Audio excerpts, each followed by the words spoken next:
Hey guys, Furum here, and today I will be showing the Icona Vulcano in multiplayer. Now, I don't have the car yet, so a fellow member of Purple Team, Gaurav Sawant, has volunteered to do some races for me. So I thank him for these clips. The tuning is 5504 and in Pro Kits 5055 with an elite tuning of 3800. Giving a rank of 1679. So our first race is on Tokyo against mainly an R8 e-tron SE on one lap. So it starts up a little bit slow at first, but then it gets going fairly quickly. Its drifting is not that great at all, but its speed is pretty amazing for its rank. Even with maxed acceleration, it still is going about 305, 306 miles per hour real speed at this rank, which is about the same as a Sin R1 or Aranera Hesera GT, and only a few miles per hour slower than the Vulcan, and maybe 6 or so miles per hour slower than the Apollo IE. So yes, definitely a fast car at this rank, and I'm honestly surprised no one has tested it before, at least I haven't seen any. And that was an interesting knockdown right there. Not exactly sure what happened to his car, it just looked like he randomly stopped and we grazed the top. There will be races against Apollo IEs and Vulcans and Aranera Hesera GTs and cars like that later in the video. Will it be able to beat some of them? Well, you'll have to watch and find out. So, the thing I don't like about this car is its looks. I personally find the front and back end both to be quite ugly, while the side looks decent.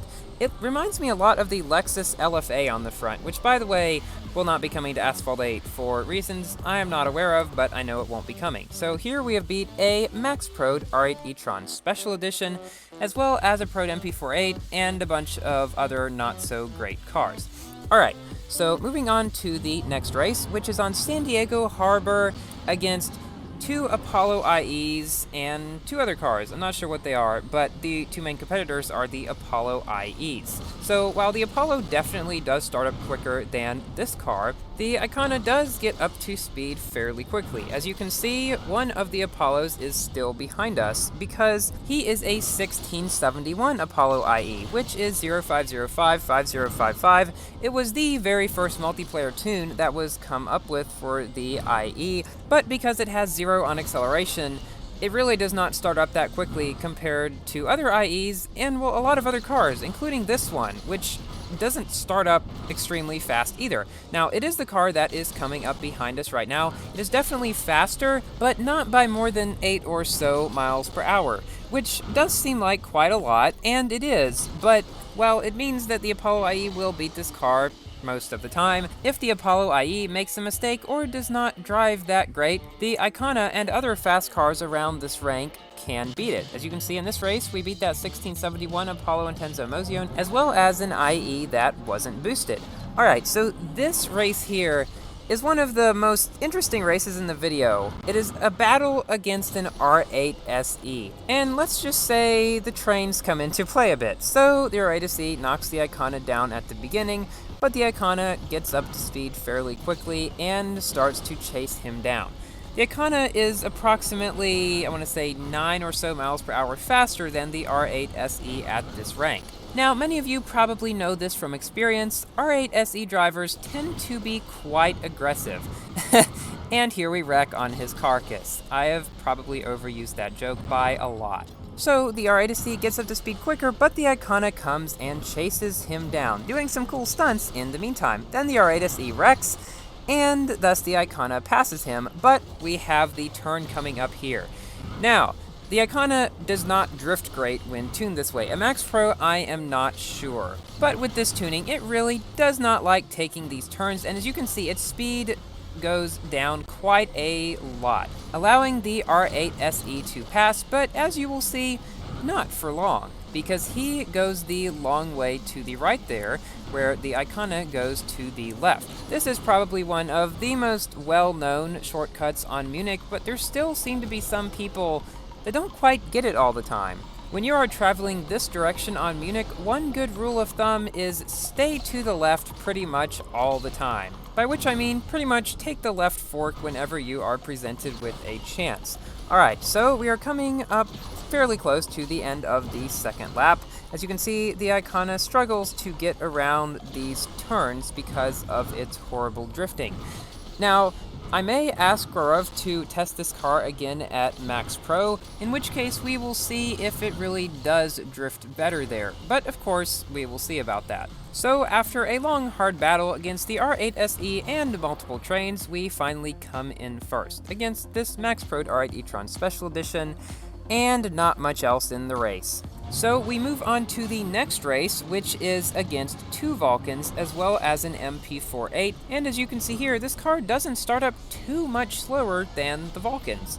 So it's good to take this route if you have a car that does not drift well. The reason being, there are not as many sharp turns to go around. There's really just one big one, whereas you'd have to worry about like 3 or 4 going the other direction. While the way that he went back there is technically longer, it is faster in cars that drift poorly. So, say you're driving a Camaro or an SLK or something like that, you'd pretty much always want to go that right route.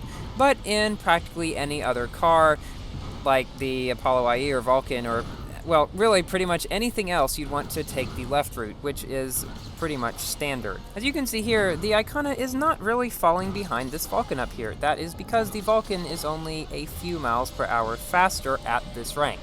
It's kind of hard to believe because of how obscure this car is, but it is the truth. This car does have a fake speed multiplier of 94.74%, so nearly 95%, which isn't as bad as some S-Class cars, but it is still fake speed. So we lost to a 1694 Vulcan, but beat a 1675 one.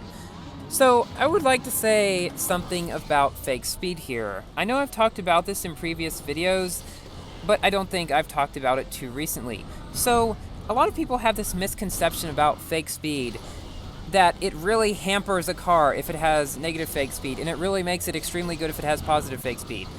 Actually, no, because the car's rank is 100% dependent on the real speed. The fake speed is entirely cosmetic, which means it does not affect the car's performance at its rank at all. This is very easy to see when you realize that the Vulcan shows that it's going 349 miles per hour at rank 1679, where the Apollo only shows that it's going 310 miles per hour at rank 1684.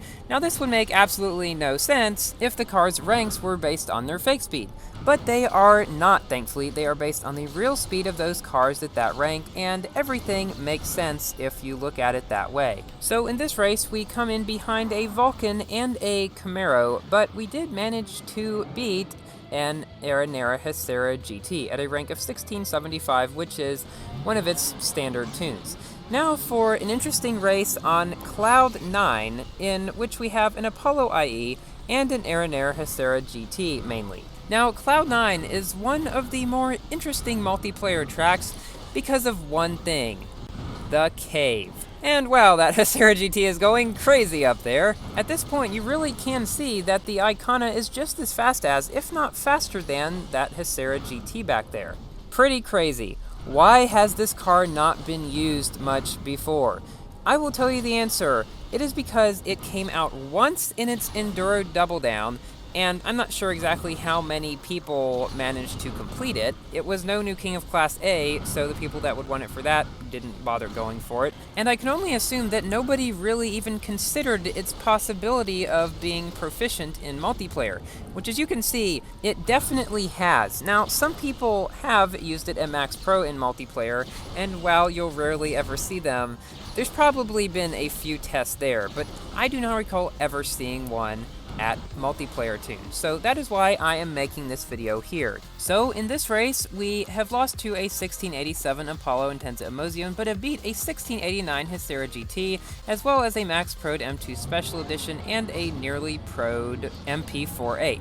The MP48 is dead for all practical purposes in multiplayer now. So, in this race we have 3 Apollo IEs and an R8 SE. Again, taking the right route because it is better for cars that have bad drifting. So now just a little teaser of what you guys can expect coming up on my channel. So I will be making a second part to my 1679 Vulcan races, and I will also be making my video about the 1684 Apollo IE in multiplayer. I'll probably be making 2 of those. And I can say for certainty that that 1684 tune is definitely one of the best Apollo IE tunes in multiplayer at that rank.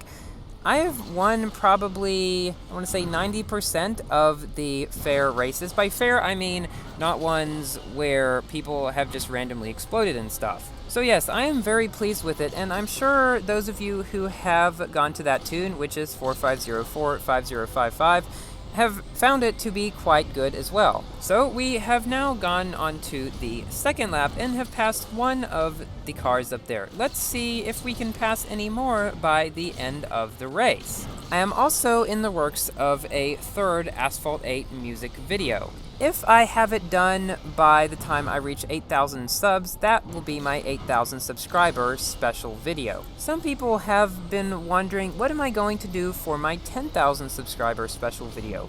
Well, one thing that I had thought of was doing kind of my YouTube story, basically just telling how I got into it, my proceedings through it, and my interests at various stages along the way. I think that would be pretty cool. Let me know what you guys think, or if you have any other ideas for a very special 10,000 subscriber video. So, one of the other cars has wrecked back there, and so we have come into third position, quite far behind the 2 cars in first, but quite far ahead of those other 2 cars back there. So, let's see who was who.